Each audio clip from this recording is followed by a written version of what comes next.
I'm alright, because this is my favorite section of physics we're doing right now. I love it, because it's a Cinderella story. We're on a nine hole, and we're deciding whether we want to pick out the 9 iron, which is continuous charge, or go for the wedge of Gauss's law. Today, Gauss's law. Turns out there's two Gauss's laws that we're going to deal with. One for electricity and one for magnetism. We're going to start with the electricity one. Gauss's law is based on flux. And we did flux last year in magnetism. If you remember, it's the amount of magnetic field that was going through a specific surface. This time it's going to be the amount of electric field going through a specific surface. So we use electric field E in the electric field lines that we did last year. And then we have a normal line to the area. Remember, normal line is 90 degrees to the line, and we're going to use the angle between those. There's a couple things in here about like where it comes from the Latin, and the units for electric flux. We find the electric flux two different ways. One, we know that the electric flux has to be proportional to the amount of charge that's inside a specific surface. So we end up putting a big bubble around things, and anything inside of that, whatever charge is inside of that, my flux through the bubble that I made around it has to be proportional to the amount of charge that's inside of it. And it turns out that the proportionality constant is one of our fundamental constants of our universe. That E sub aught that we've been putting everything in terms of, that's why AP wanted to put K in terms of E sub aught, because it is actually one of the really fundamental constants that tells us how the amount of charge enclosed in a bubble is related to the amount of flux coming out of it. And there's a constant value there for you and some units there. But the first thing you need to know is that that flux is going to be whatever is enclosed divided by E sub 0. A couple quick examples. This is the first one here. We have a nice weirdly shaped thing around two charges, one that's positive 2Q and one that's negative Q. Realize that it's the net charge that's surrounded. So if I have positive 2 and minus 1, I'd add them together, I get Q divided by E sub 0, which would be my flux. Pretty easy. I think you can do that. So here's a chance for you. Here's a nice picture, and there are different surfaces, S1, S2, S3, and S4. And you're supposed to figure out how much flux is through each of those surfaces. Go ahead and do it, and then I'll move the little thing. Pause it, pause it, pause it, pause it. Pretty easy. S1 is going to be Q divided by E sub 0. Nice, right? Because that's all that's inside of that. S2, which is down here, has negative inside that, so it's negative Q divided by E sub 0. Scalar, so signs count, so make sure you put the sign in. S3, which is this one over here, has nothing inside of it, so its flux is 0. And S4, which is the whole thing, has Qn minus Q, and so the charge goes to 0 and that goes to 0. Make sure you get that idea, but I think you got it. Just like flux for magnetism was the magnetic field dotted to the area vector, my flux for electric field is the electric field dot area. Or, we can do that with an integral by saying that it's the integral for all of our closed surface of E dot dA with a small bit of A. And remember, we're trying to get a scalar, so that's why I use a dot product instead of our cross product. Cross product is we want to get a vector answer. This time we want to get a value, the amount of flux, and so we have to use our dot product. And we introduce something called a surface integral. Essentially, that's finding the area over the entire bubble that we're putting around.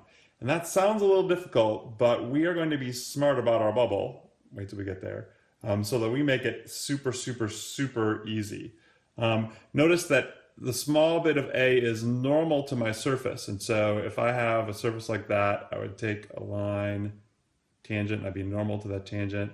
That is my A, or dA, even small a. And it's the dot product. We've done a lot of dot products. We can get that, no problema. Here's a quick picture showing that.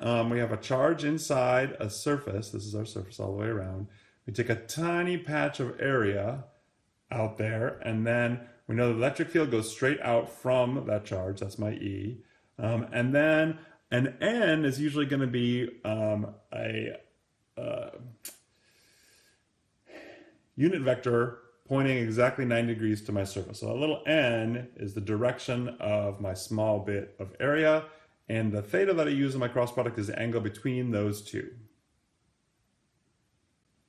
Okay, so here's an example of finding the flux for a specific surface. Now instead of doing a round bubble on this one, I'm going to do a nice cube. And I labeled my sides 1, 2, 3, 4, 5, 6. 2 is here, 4 is here, then the other ones go around the side. And I picked that shape for a purpose, and we'll see why in a second. But when we look at it, all the sides, 1, 5, 3, and 6, are all at 90 degrees. Like if you look at the angle between my surface area and E, they're at 90 degrees. And I know the cosine of 90 is 0. And so for 1, 3, 5, and 6, I get zeros for all of my flux. Nice and easy. And the other two sides, 4 and 2, this 4 and 2 are the same direction, so give me a 1. E and 2 give me the same direction, 1. 4 and E give me opposite directions, a negative 1, and so I end up with that and that. EA is positive, negative EA cancels out, so I get a 0 flux. And we know that should be the case because I have no charge inside there, and no charge inside there means that I should have 0 flux there. So anytime I have the same number of lines going in and out, my net flux is 0. And notice that picking the sides certain ways of my bubble really, really helps me find that flux in a good way. So here we go. We are going to want to set up our bubble in a very smart way. And the main thing we want to do is make sure that there's some place where my area vector and my E field vector are either parallel, they're parallel. They're either the same direction or opposite directions, because then I know that my really, really complicated looking surface integral ends up just being the electric field times the area. And we're pretty good at calculating areas. So that's what this says. Don't be scared about the surface integral because we are going to make it simple. So now we finally have Gauss's law. All we have to do is put these two equations equal to each other. The integral closed surface integral of EdA equals the Q enclosed divided by E sub 0. And you see it written a lot of different ways, so I put a couple other ways on here. This is just taking E sub out to the other side. This one here is showing that a lot of times our nice, weird closed surface area dA ends up being just EA. And so we end up finding the electric field a lot just by finding the Q enclosed divided by E sub aught times whatever area is parallel to my electric field. Pretty simple. We're going to do some examples after the snack. Okay, this is our most extreme snack ever. It's called a durian. It's fruit, but you may notice I'm wearing a glove because this is the hardest, prickliest fruit I've ever had the experience to maybe eat in a second. It's really hard to open, and this is the smallest one I could find. At the Asian grocery store, the same one that was in the video last year, the one on Lamar? Yeah, Lamar. You can get these, and they get like about twice as big as this, and they're hard, and they're difficult to put in your basket, and once you get them open, things get even worse, because durian is sometimes known as stinky fruit.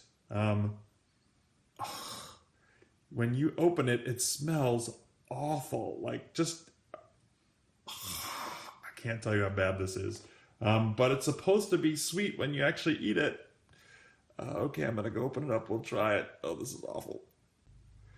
Okay, the durian was surprisingly easy to get open. This is what it looks like on the inside. I don't know if I'm able to bring that to school. I may just bring the pieces that you eat. Now, I have eaten durian before, but it was in China in a nice pastry. I couldn't see what it looked like. I could smell it a little bit, but I don't know if I can do this. I'm going to be honest with you. Oh, God, that smells so bad. It smells so bad. It's supposed to taste good, but it smells bad. Okay. Hope that I don't vomit on film. Please don't let me vomit on film. Oh, God. Oh, I forgot to show you. I wanted to show you what it looks like when you take a little bit out, because that's also nasty looking here. Look. That's what it looks like when it's like a big slug. Like, okay. Here goes, I'm gonna taste it.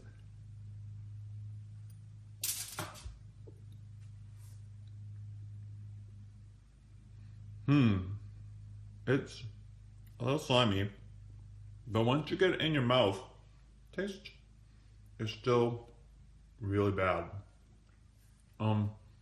It's sweet though. Well, it's kind of growing on me. Over time, your tongue, your nose gets used to the smell. Wow, that's pretty amazing. I ended up liking it. I would not have said that I would. I don't think a lot of you are going to try this one, but I'll bring some in a baggie so it doesn't smell up the room, and you can try it. All right, so here's our smart shapes we're going to use. We're going to use symmetry as much as we can for Gauss's law. We're going to find the right Gaussian surface to make it all work. And so Gaussian surface is just any closed bubble. It has to go all the way around an object, but you can make it anything. You can make it a cylinder or a sphere or bunch of different things, and mostly those are the two that we use. If you have a point charge, it makes sense to use a sphere because then all the electric field lines coming out will all be 90 degrees to the area and we can use the entire area. But if we end up having like a plate of charge, like in a capacitor, it makes more sense to make it a cylinder. And I'll have a picture of that next time because that way this area and that area are going to be exactly the same, parallel to the electric field, which is going to come out in that way. And the whole round part, all the way around here, is all going to be at 90 degrees. So pi r squared for the end caps, and 2 pi r times h is going to be our lateral surface. And we aren't going to use that for a flat thing, but we will do it for a line. And so we need to know both areas. So both those together would give us the area of a cylinder. Add those two together, 2 of the end caps and then the surface area. And let's do some examples. So here's our plane of charge. I drew it on there in black, that's right there. And we set up our cylinder so that this end here, we know that because we have a flat plane of charge, our electric field comes in that direction, and a normal to my end cap goes this way, and so I get just EI on that side. Same thing on the other side, normal and E go the same way because they're going away from a positive charge either way, away from it. And when I do here, my area all the way around is going to be going that way, and my electric field goes that way. And so we get a 0 here for the entire, roundish part, lateral area, I think called it, whatever. That all becomes 0, and I'm just left with 2 different EAs. And notice these are both positive, because I have a positive they're going the same direction, neither one's going opposite. And so I end up with, we get 2 EA, which is what my entire surface area thing is equal to the Q enclosed divided by E sub aught.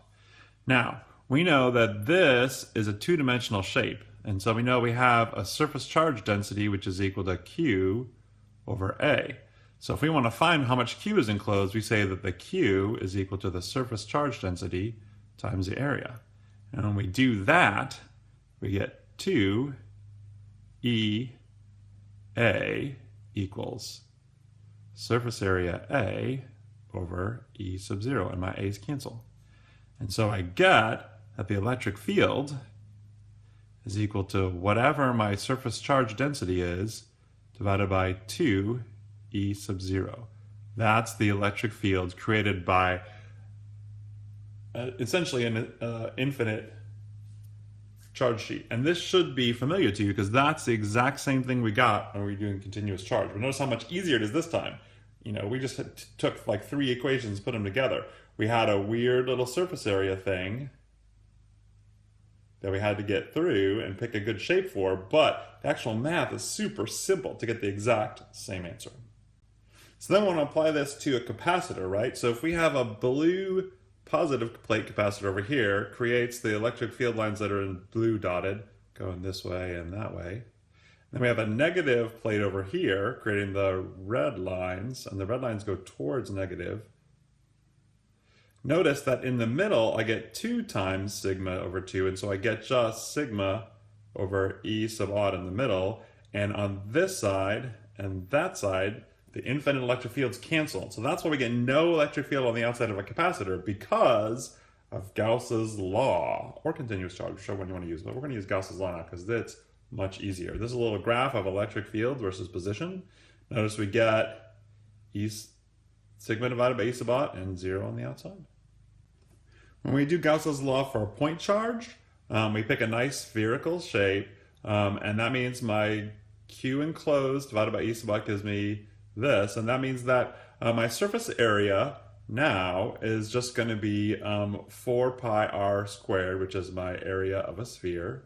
I take E times that area times E sub naught equals Q, and so when I solve for E, I get 1 over 4 pi epsilon naught times Q over R squared, which is KQ over R squared. So that whole thing that we've been using all last year actually comes from Gauss's law. You derive physics. We can go further now, though. So if we, instead of a point source, say that we have an insulator with a constant charge density. In other words, insulator means the charge doesn't move, and so we're saying that the charge is evenly distributed across the whole thing. We can now talk about the electric field inside and outside of that insulator, which is kind of cool. Outside of it, because we're all the way around the whole outside of it, that is exactly the same derivation we had before, because the charge enclosed is the whole charge, and so when we do it, we get E equals KQ over R squared. When we get inside it, we have to use that charge density. Charge density is Q over area. And so now my shape is inside of the insulator, and so the part that's enclosed is only the part that's inside of R cubed.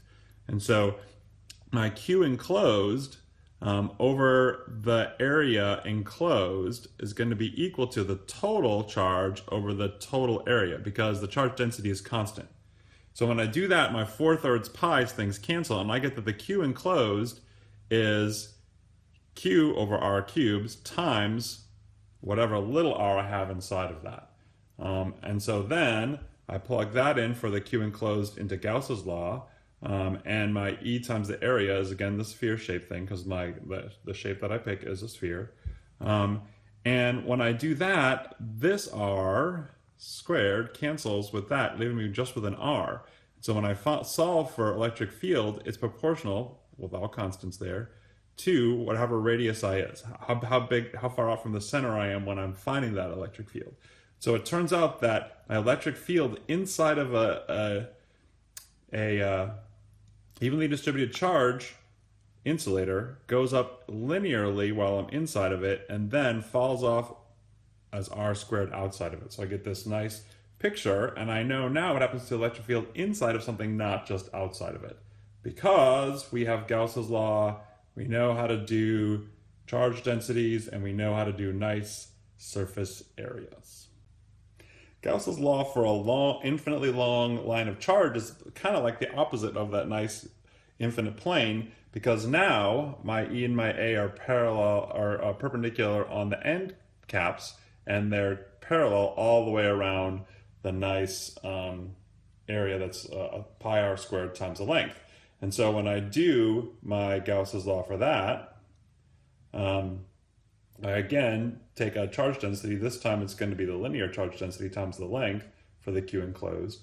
I plug that in for that. My L's end up canceling, and I get that the electric field is 2K, whatever the linear charge density is, divided by how far away you are from the field, the line itself. Pretty easy. I didn't show all the steps in that, but you should probably figure that out and make sure and do it. Not too bad. Just linear as opposed to area, and pick your shape correctly, and this again was a cylinder. Gauss ends up explaining a couple things that we just sort of said were true last year. Last year we said that the electric field inside of a shell, where all the charges on the outside, was 0.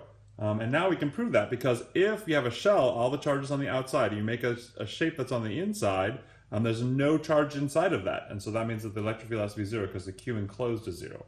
Same thing holds for a conductor, because on a conductor, all the charge goes to the outside. And so inside of a conductor, if you make any shape you want, the Q enclosed is going to be 0. And so there's no way we can have an electric field inside of our conductor. It also explains those kind of thin shells of conductors. You know, if we have a conductor right here, if we drew a shape that was in between the two sides of this conductor like that all the way around, we would know that since that's a conductor, we have to have an electric field of 0. And so the charge that's on the inside here has to be exactly the same as the charge that's on the inside of our shell. Because they have to cancel out. When I do my Gauss's law, I know I have to get a 0 on that. And so it has to be exactly the same amount there and there. But if I were to draw a shell on the outside of all of it, I know that I have to end up with the same amount of charge because that's the amount of charge enclosed. And so that means that I have exactly the same amount on the outside of the outer sphere as I have on the small sphere on the center, so that these two cancel, and that gives us exactly what that would have been without the canceling. Because of that weird, I have to get the 0 in there. I can talk about one a little in class. It's a little strange, but I think you can see that those nice concentric spheres can explain all of what we know to be true about conducting spheres and insulators.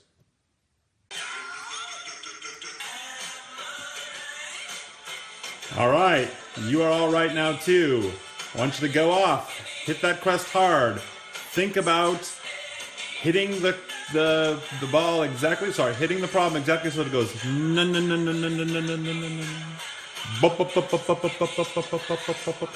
Be